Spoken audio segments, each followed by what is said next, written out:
Hammaga assalomu alaykum. Bugun turk tilidan boshlang'ich birinchi darsimizni boshlaymiz. Birinchi darsimiz alifbodan boshlanadi. Turk tili alifbosi o'zbek tili alifbosi bilan juda ham o'xshash bo'lishi bilan birga ba'zi kichik farqlar ham bor. Hozir bu farqlarni ko'rib o'tamiz. Demak, hozir alifboni ko'ramiz va farqli harflarni tahlil qilib ketamiz. Demak, A, B bir xil. Mana bu harf esa turk tilida J deb o'qiladi. J, jo'ja masalan. O'zbekcha aytadigan bo'lsak bu harfni jo'ja. Mana bu esa Ch.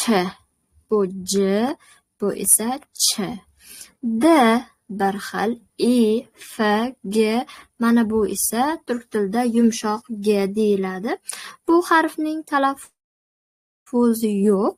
Bu harf o'zidan oldin kelgan unlikni cho'zish bilan talaffuz qilinadi. Keyingi harfimiz H. Bu esa O harfi. O. Mana bu nuqtali i'dan farqli I emas, O deb aytiladi. Ishiq, irmak. Xo'p, mana bu harf esa J. Japoniya, jilit, jockey so'zlarida ishlatiladi. Hech ham J deb aytilmaydi. J faqatgina mana bu harf. Keyingisi K, L, M, N, O, U. U, o'rdak, U. P, R, S. Bu harfimiz Sh. Sheftali, shapka, shehir so'zlarda ishlatiladigan oddiy Sh. T, U, U. U. Nuqtali U, nuqtasiz Udan farqli U. V, Y, Z. Xo'p, ko'rib o'tganimizda alifbomiz shulardan iborat. Farqli harflarimiz J, Ch, yumshoq G, O, J, U, Sh va U harflari. Boshqa harflarimiz o'zbekcha bilan bir xil. Xo'p, birinchi o'rganadigan mavzumiz turkchada salomlashma. Salomlashma salomlashish deb tarjima qilinadi.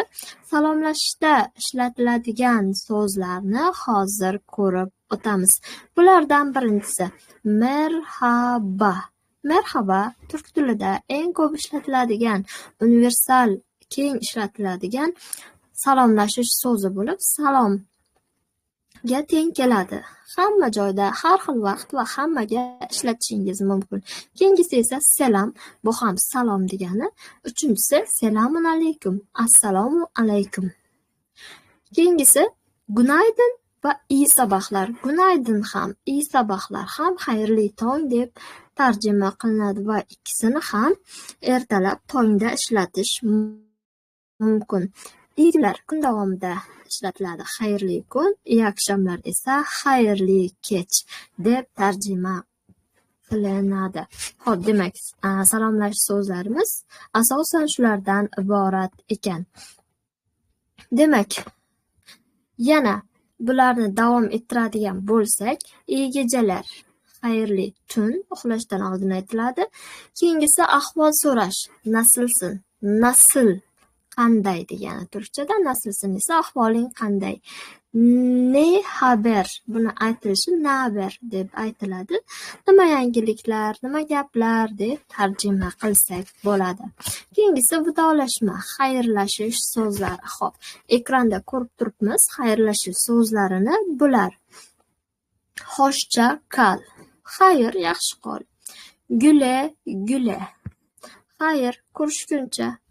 Keyingisi görüşürüz, ko'rishamiz.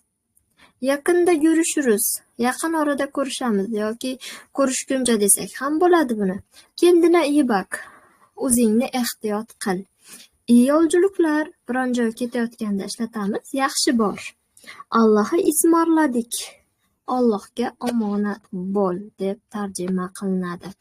Va neşeli, samimiy selam esa selam millet, nasılsınız millet, merhaba arkadaşlar. Bular asosan do'stlar orasida, bir sinfdoshlar orasida qo'llaniladigan samimiy salomlashish so'zlari hisoblanadi. Endi salomlashish va xayrlashishni ko'rib olgandan keyin navbat tanishmaga keldi. Turk tilida tanishma qanday bo'ladi? Hamma tillarda bo'lgani kabi salomlashishdan boshlanib, xayrlashishda tugaydi. Ularning o'rtasida bo'ladigan dialogni hozir ko'rib o'tamiz. Xo'p, merhaba. Merhaba, salom. Benim adım Ahmet.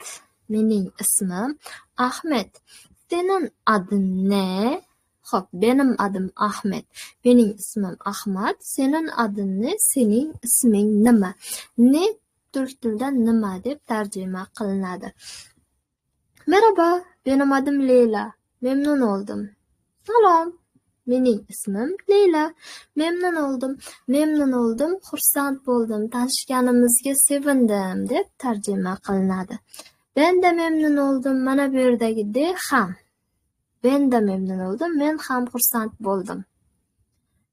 Kaç yaşındasın? Kaç necha? Kaç yaşındasın? Necha yoshdasan? 25 yaşındayım.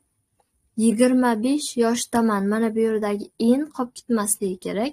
25 yaşındayım. Senin yaşın kaç? Sen necha yoshdasan? Ben 30 yaşındayım. Nerelisin? Men 30 yoshdaman. Qayerliksan? Ben İstanbulluyum. İstanbul shahar, lu esa lik turkchada. İstanbulluyum, men İstanbullikman. Sen, bu yerdagi senchi ma'nosida. Ben Ankaralıyım. Ankara ham shahar, Turkiyaning poytaxti. Ankaralıyım, men Ankaralikman. Mesleğin ne? Mana bu meslek, kasb degani. Mesleğin ne? Kasbing nimani mashq qilasan? Ben mühendisim. Muhandis o'zbekchada ham men muhandisman deyapti. Senin mesleğin ne? Sening kasbing nima? Ben öğretmenim. Men o'qituvchiman. Öğretmen degani o'qituvchi. Hobbilerin var mı? Hobbi, o'zbekchadagi hobbi. Hobbilerin var mı? Hobbilerin bor mu? Var, bor deb tarjima qilinadi.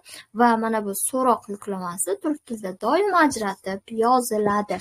Evet, kitap okumayı ve yürüyüş yapmayı severim.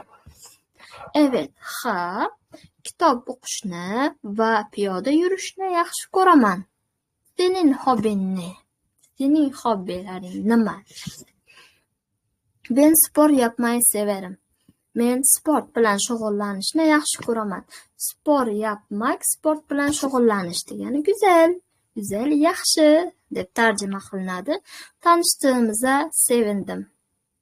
Tanishganimizdan xursand bo'ldim. Yuqorida aytgandek, memnun oldum. Mana bu yerda.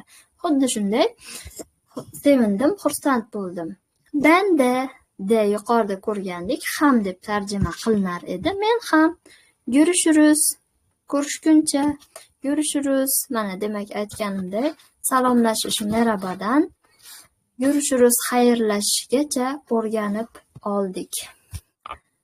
Xo'p, arkadaşlar, bugunlik dersimiz bu kadar. Sonraki derslerde görüşmek üzere.